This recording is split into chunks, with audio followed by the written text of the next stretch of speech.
Morning everyone, welcome to civil daily platform. जैसा कि आपको मालूम है, सिविल डेली प्लेटफॉर्म पर हम लोग सिविल इंजीनियरिंग के सब्जेक्ट को स्टडी करते हैं और इसी सीरीज़ में हम लोगों ने 8000 क्वेश्चन को कंप्लीट करने के लिए 8000 क्वेश्चन जो कि सिविल इंजीनियरिंग के डिफरेंट सब्जेक्ट से आएंगे, उन सारे क्वेश्चन को देखने के लिए हम लोगों ने एक नया सीरीज़ स्टार्ट किया है। इस सीरीज़ में अभी तक हम लोगों ने question number 1 to question number 60 को कवर कर लिया और ये 60 क्वेश्चन को देखने के लिए ऊपर के आई बटन पर क्लिक करके आप पिछले वीडियोस को देख सकते हो। बात करें कि ये क्वेश्चंस कहाँ पे इंपॉर्टेंट है, अगर आप एसएससी जेई की प्रिपरेशन कर रहे हो, आप जेएसएससी की प्रिपरेशन में, स्टेट पीएससी की प्रिपरेशन में जुड़े हुए हो, तो वहाँ पर आपको ये क्वेश्चंस की जो सीरीज़ है बहुत ज़्यादा हेल्प करेगी। चलिए शुरू करते हैं और हम लोग अपने फर्स्ट क्वेश्चन पे आते हैं। The main function of alumina. Alumina के बारे में बोला जा रहा है कि एल्यूमिना का मेन फंक्शन क्या है। देखिए, एल्यूमिना जो है वो ब्रिक अर्थ में प्रेजेंट होता है, लाइम प्रेजेंट होता है, सिलिका प्रेजेंट होता है। तो यहाँ पर आपकी एल्यूमिना की फंक्शन पूछी जा रही है। Alumina as a cementing material काम करता है और अगर बात करें कि एल्यूमिना ब्रिक अर्थ में कितना प्रेजेंट होता है, तो इट इज़ अबाउट 50 to 60%। और एल्यूमिना जो है वो प्लास्टिसिटी प्रोवाइड करता है ब्रिक को। तो right option will be impart plasticity. Coming to the next question, the process of mixing clay, water and other ingredient is called. जब हम लोग क्ले, वाटर और दूसरे इंग्रेडिएंट को मिक्स करते हैं तो इस प्रोसेस को हम लोग क्या बुलाते हैं? ऑप्शन हमारे पास मोल्डिंग है, टेम्परिंग है, पगिंग है और ब्लेंडिंग है।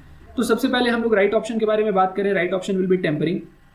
अगर वन बाय वन सारे को डिस्कशन करें हम लोग सारे के बारे में, तो मोल्डिंग क्या होती है? मोल्डिंग एक प्रोसेस है जिस प्रोसेस में हम लोग क्या करते हैं, हमारा जो भी हमने मटेरियल क्ले प्रिपेयर किया है और इस क्ले प्रिपेयर करने के बाद हम लोग जब इसे मोल्ड में डालते हैं और इसे ब्रिक की शेप देने की कोशिश करते हैं ना, तो इसे हम लोग मोल्डिंग बुलाते हैं। हमारा अगला जो है टेम्परिंग। टेम्परिंग के बारे में बात करें तो टेम्परिंग वो प्रोसेस है जिसमें कि वाटर को ऐड किया जाता है क्ले में। ब्रिक बनाने से पहले जब हम लोग क्ले की प्रिपरेशन करते हैं तो कुछ टाइम हमें क्या करना होता है ना, कि हमें क्ले में थोड़े टाइम पहले ही पानी मिला के उसे अनडिस्ट्रीब्यूटेड फॉर्म में थोड़े दिन के लिए छोड़ देना पड़ता है। तो इस प्रोसेस में जो वाटर की मिक्सिंग होती है इसे हम लोग क्या बुलाते हैं? टेम्परिंग बुलाते हैं। जबकि पगिंग के बारे में बात करें तो पगिंग वो प्रोसेस है जहाँ पे वाटर को ऐड किया जाता है। किस लिए वाटर को ऐड किया जाता है? हमारे क्ले प्रिपरेशन के लिए। तो ध्यान रखना है कि जो हमारी टेम्परिंग है ये वो वाटर है जब हम प्रोवाइड कर रहे हैं क्ले प्रिपरेशन से पहले, और क्ले प्रिपरेशन के टाइम पे जो पानी डाल रहे हैं date is पगिंग।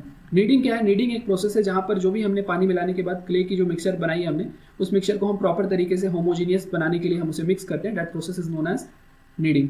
Coming to the next, lime is mixed with brick earth to. Lime brick earth में किस लिए मिलाया जाता है या लाइम क्यों प्रेजेंट होता है, इसका क्या रोल है, इसे हम लोग थोड़ा सा समझ लेते हैं। देखिए, लाइम जो है बहुत ज़्यादा हेल्प करता है कि जो ब्रिक है उसमें एक स्ट्रेंथ है, साथ ही साथ ब्रिक में जो श्रिंकेज है उसको भी रोकने का काम करता है। क्यों? क्योंकि लाइम बहुत ही फाइन परसेंटेज में मिलाया जाता है। बात करें कि right option will B prevent shrinkage. और थोड़ा सा अगर हम लोग इसके बारे में पढ़ें तो सिलिका जब फ्यूज होता है ना, सिलिका भी प्रेजेंट है ब्रिक में, लाइम भी प्रेजेंट है, तो सिलिका का जो फ्यूजन होता है वो लाइम के प्रेजेंस में ही होता है ब्रिक के बर्निंग के टाइम पे। Small amount of finally powdered lime prevent shrinkage of the brick. अगर हम लोग थोड़ा सा परसेंटेज लाइम का प्रोवाइड करते हैं तो वो जो श्रिंकेज है उसे रोकता है। The maximum percentage of water absorption of first class brick in 24 hours should be.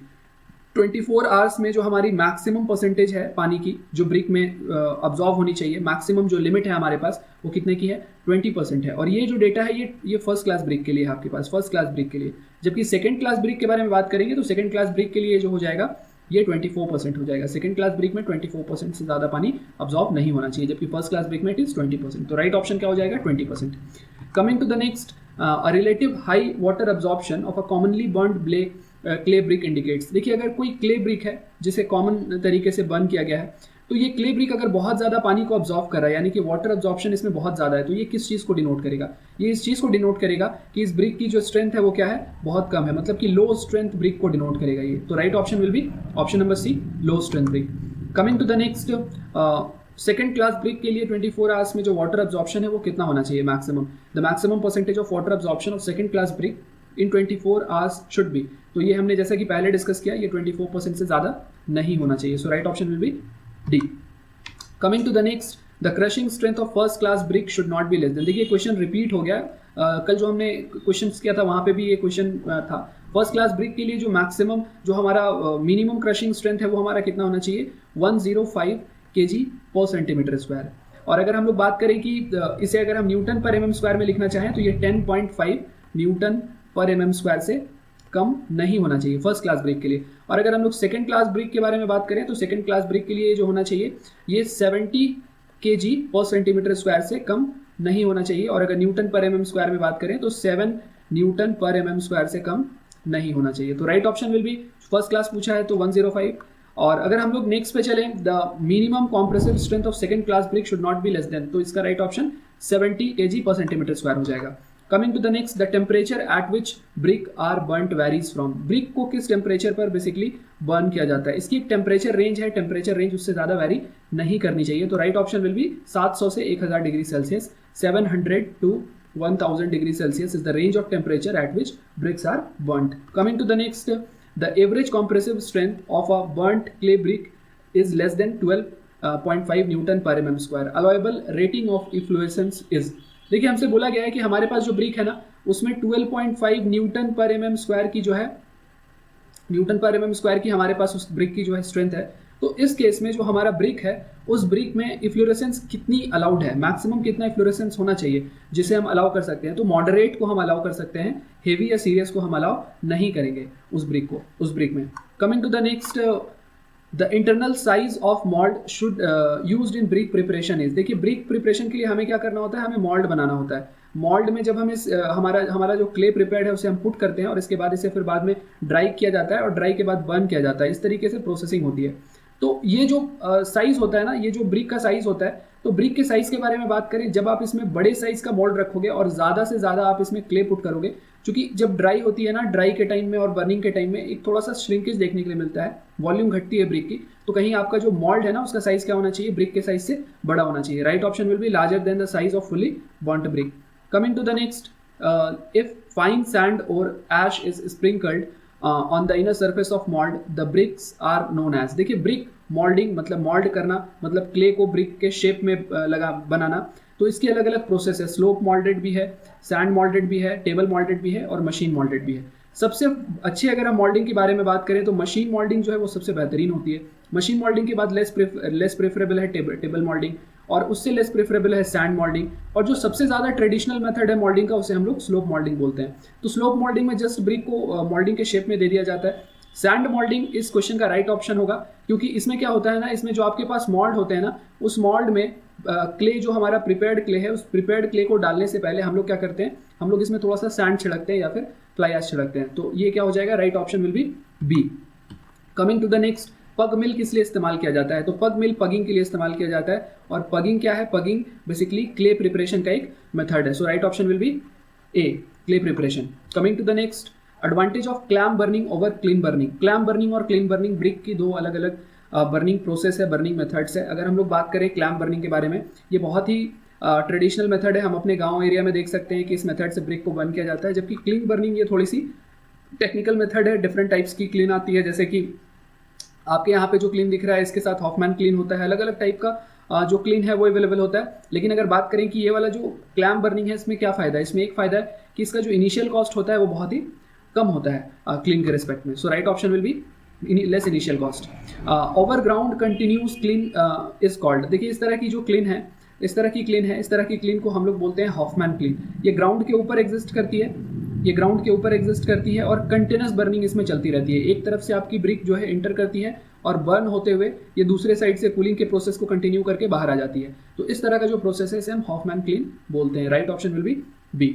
Coming to the next, the brick used for lining of furnace. देखिए फर्नेसेस जो होती है ना, फर्नेसेस में सबसे बड़ी बात जो हमें यहाँ पे ध्यान रखनी है, यहाँ पे टेम्परेचर बहुत ज़्यादा हाई होता है, हाई टेम्परेचर होता है। और हाई टेम्परेचर को झेलने के लिए जो ब्रिक का इस्तेमाल किया जाता है वो आपकी रिफैक्ट्री ब्रिक है।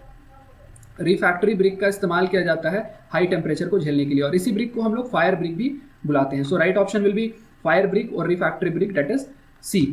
Coming to the next, fire brick should be laid in. देखिए जैसे कि हमारे पास जो नॉर्मल सॉइल वाली ब्रिक है, नॉर्मल ब्रिक है जो हमारे पास अवेलेबल होती है, उसे हम किसके साथ लेड करते हैं, मोर्टार के साथ लेड करते हैं। मतलब हम लोग क्या करते हैं, हम लोग सीमेंट प्लस सैंड को मिक्स करके हमारा जो मोर्टार है उसको हम प्रिपेयर करते हैं और ब्रिक को इसी के साथ लगाते हैं। लेकिन जब हम लोग फायर ब्रिक के बारे में बात करें तो फायर ब्रिक को फायर क्ले मोर्टार के साथ लगाया जाता है, क्योंकि जो नॉर्मल मोर्टार है हमारा, वो नॉर्मल मोर्टार फायर ब्रिक के साथ, जैसे कि फायर ब्रिक एक तरीके का जो फायर रेजिस्टेंट प्रोवाइड करता है, ये इसे सफ़र नहीं कर पाता है।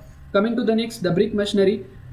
इन brick machinery the frog of the brick is generally kept on. Frog को कहाँ पे रखा जाता है, फ्रॉग बेसिकली है क्या, ये जो ब्रिक है ना, इसमें जो टॉप में आप देखते हो इस तरह का कटा हुआ पोर्शन, इसी को हम लोग क्या बोलते हैं, इसी को हम लोग फ्रॉग बोलते हैं। और फ्रॉग को कहाँ पे रखते हैं हम लोग, कभी भी ब्रिक मशीनरी में टॉप फेस पे रखते हैं। Right option will be A. Coming to the next, bull nose brick जो है उसे कहाँ पे इस्तेमाल नहीं किया जाता है। देखिए सबसे पहले बुल नोज ब्रिक कुछ इस तरीके से दिखती है, ये हमारा एक बुल नोज ब्रिक है और इस बुल नोज ब्रिक का इस्तेमाल आर्चेस में नहीं कर सकते, बाकी वॉल्स में कर सकते हैं। अगर हमें पिलर बनाना है वहाँ पे कर सकते हैं, राउंड शार्प कॉर्नर्स के केस में कर सकते हैं, अलग अलग जगह पे कर सकते हैं, सिर्फ आर्चेस में नहीं कर सकते। Right option will be C, arches.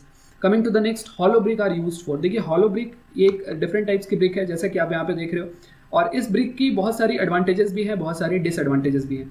तो हम लोग इस ब्रिक के एडवांटेजेस के बारे में बात कर लेते हैं। एडवांटेजेस क्या है कि स्ट्रेंथ एंड ड्यूरेबिलिटी ठीक ठाक होती है। स्ट्रेंथ इसमें जो हमें देखने के लिए मिलता है वो 3.5 न्यूटन पर mm स्क्वायर से ज़्यादा देखने के लिए मिलता है। तो जहाँ कहीं भी इंटरनल पार्टीशन है, अगर आप जो स्ट्रक्चर बना रहे हो वो कॉलम बेस्ड स्ट्रक्चर है, तो वहाँ पे आप इसका इस्तेमाल कर सकते हो। ये वेट बहुत कम होता है, इसका लाइट वेट होती है। इलेक्ट्रिकल इंसुलेशन भी प्रोवाइड करता है, इंस्टॉलेशन सॉरी, कि आप इसमें वायर्स अगर पार वगैरह करना है, वायर्स को पास करना है, तो उसके लिए आप इसका इस्तेमाल कर सकते हो। थर्मल इंसुलेशन भी प्रोवाइड करती है, एक तरीके से टेम्परेचर को रोकती है, टेम्परेचर के फ्लो को। एनर्जी इफिशियंट होती है। साउंड इंसुलेशन भी प्रोवाइड करता है और फायर रेजिस्टेंस भी होती है। ये सारी क्वालिटी होती है आपकी फायर ब्रिक में। डिसएडवांटेज के बारे में बात करेंगे, इस ब्रिक की सबसे बड़ी डिसएडवांटेज ये है कि अगर आप लोड बियरिंग स्ट्रक्चर बना रहे हो, जहाँ पे आपकी ब्रिक पे ही सारा का सारा वजन रहने वाला है, वहाँ पे इसका इस्तेमाल नहीं कर सकते। अगर आप फाउंडेशन बना रहे हो, फाउंडेशन जहाँ पे आपको हाई डेंसिटी चाहिए, तो वहाँ पे भी आप इस ब्रिक का इस्तेमाल नहीं कर सकते हो, क्योंकि इसकी डेंसिटी जो है वो नॉर्मल ब्रिक से कम होती है ना। So right option will be thermal insulation for this question. तो आज के लिए इतना ही। अगर आपको वीडियो पसंद आता है तो चैनल में जितने भी वीडियोस हैं उसे आप जाके चेक कर सकते हो, इस वीडियो को लाइक कर सकते हो, चैनल को प्लीज़ करके सब्सक्राइब कर दो, और आने वाले वीडियोस के लिए बेल आइकन को प्रेस कर दो, ताकि जो भी वीडियोस अपलोड किए जाते हैं सभी के नोटिफिकेशंस मिलते रहें। किसी भी तरह की सजेशंस हो, डाउट्स हो, या फिर किसी भी तरह के आप सुझाव को सामने रखना चाहते हो और कुछ इंप्रूव करने के बारे में बताना चाहते हो, तो आप कमेंट बॉक्स में लिख सकते हो। तो आज के लिए इतना ही, बहुत बहुत शुक्रिया।